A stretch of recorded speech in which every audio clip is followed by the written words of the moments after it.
আসসালামু আলাইকুম। আমি তানজিল আহমেদ নিলয় রাশিয়ার রস্তভ থেকে বলছি। আমি বর্তমানে রস্তভ স্টেট মেডিকেল ইউনিভার্সিটিতে পড়াশোনা করছি।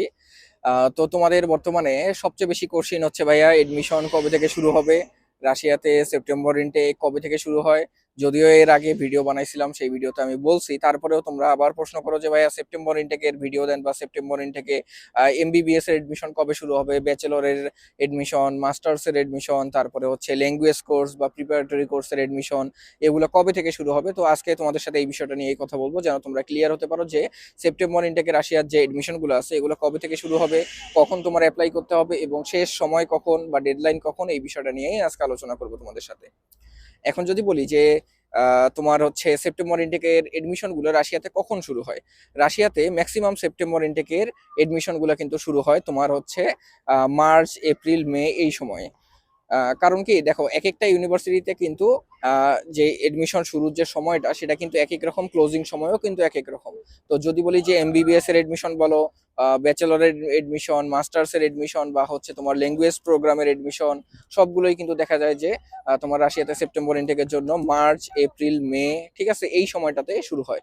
তো অনেক ইউনিভার্সিটিতে ইতিমধ্যেই তোমার এডমিশন শুরু হয়ে গেছে, তোমরা চাইলে এখন থেকেই কিন্তু অ্যাপ্লিকেশন শুরু করতে পারো। আবার যদি বলি যে এডমিশন ভাইয়া কখন শেষ হবে, এডমিশন শেষ হবে কখন, দেখো এখানে কিছু বিষয় তোমার বুঝতে হবে। যেমন এমবিবিএস এ যারা পড়াশোনা করবা তাদের জন্য কিন্তু দেখা যায় যে লিমিটেড সিট থাকে ইংলিশ মিডিয়ামে।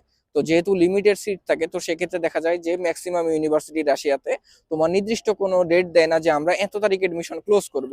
ম্যাক্সিমাম ইউনিভার্সিটি কিন্তু সিস্টেমটা এরকম যে ইংলিশ মিডিয়ামে যারা এমবিবিএস পড়বে তাদের যে সিট আছে সেই সিটটা যখন ফিল আপ হয়ে যাবে তখন তারা এডমিশন ক্লোজ করে দেয়।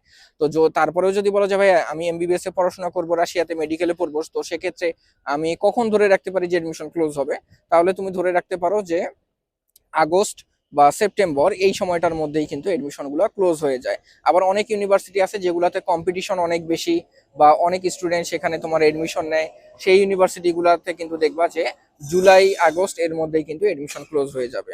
তো এবং সেম কথাই যদি বলি আমি ব্যাচেলর, মাস্টার্স বা ল্যাঙ্গুয়েজ কোর্সের ক্ষেত্রে, তবে ল্যাঙ্গুয়েজ কোর্সের ক্ষেত্রে বা ব্যাচেলর মাস্টার্সের ক্ষেত্রে একটু ডিফারেন্ট আছে। ব্যাচেলর, মাস্টার্স এবং ল্যাঙ্গুয়েজ কোর্সের ক্ষেত্রে কিন্তু তোমার এডমিশনের যে ক্লোজিং টাইমটা এটা কিন্তু সেপ্টেম্বর, অক্টোবর পর্যন্ত যায়। কারণ দেখো রাশিয়াতে কিন্তু প্রচুর ইউনিভার্সিটি, ঠিক আছে, হাজার হাজার ইউনিভার্সিটি। মেডিকেল ইউনিভার্সিটি কম একদিক দিয়ে, বাট মেডিকেল ইউনিভার্সিটির মধ্যে আবার ইংলিশ মিডিয়াম যেটা আছে, ইংলিশ মিডিয়ামে কিন্তু আবার কম আছে। কারণ কি রাশিয়ার প্রত্যেকটা মেডিকেল ইউনিভার্সিটিতে যে ইংলিশ মিডিয়াম অ্যাভেলেবল আছে তা কিন্তু নয়, বাট প্রত্যেকটা ইউনিভার্সিটিতে কিন্তু কম বেশি ইংলিশ মিডিয়ামের ব্যাচেলর, মাস্টার্সের সাবজেক্ট অ্যাভেলেবল থাকে। আর ল্যাঙ্গুয়েজ কোর্সের ক্ষেত্রে প্রত্যেকটা ইউনিভার্সিটিতেই কিন্তু ল্যাঙ্গুয়েজ কোর্স অ্যাভেলেবল থাকে, বুঝতে পারছো? তো এই কারণেই কিন্তু দেখা যায় যে ল্যাঙ্গুয়েজ কোর্স বা ব্যাচেলর, মাস্টার্সের ক্ষেত্রে আমরা কিন্তু টাইমটা একটু বেশি পাই অ্যাপ্লিকেশন করার জন্য বা ডেডলাইনের জন্য। বাট এমবিবিএস এর ক্ষেত্রে ইংলিশ মিডিয়ামে যদি তুমি পড়াশোনা করতে চাও সেক্ষেত্রে কিন্তু আমাদের টাইমটা হাতে কম থাকে। তো এডমিশন অলরেডি শুরু হয়ে গেছে, তোমরা যারা চাচ্ছ যে রাশিয়াতে সেপ্টেম্বর ইনটেকে এইবার আসবা তারা অলরেডি অ্যাপ্লিকেশন তোমরা শুরু করতে পারো, খোঁজখবর নিতে পারো। অনেক মেডিকেল ইউনিভার্সিটি আছে যেগুলোতে এডমিশন অলরেডি শুরু হয়ে গেছে, আবার অনেক মেডিকেল ইউনিভার্সিটি আছে যেগুলোতে তোমার সামনের মাস থেকে এডমিশন শুরু হয়ে যাবে।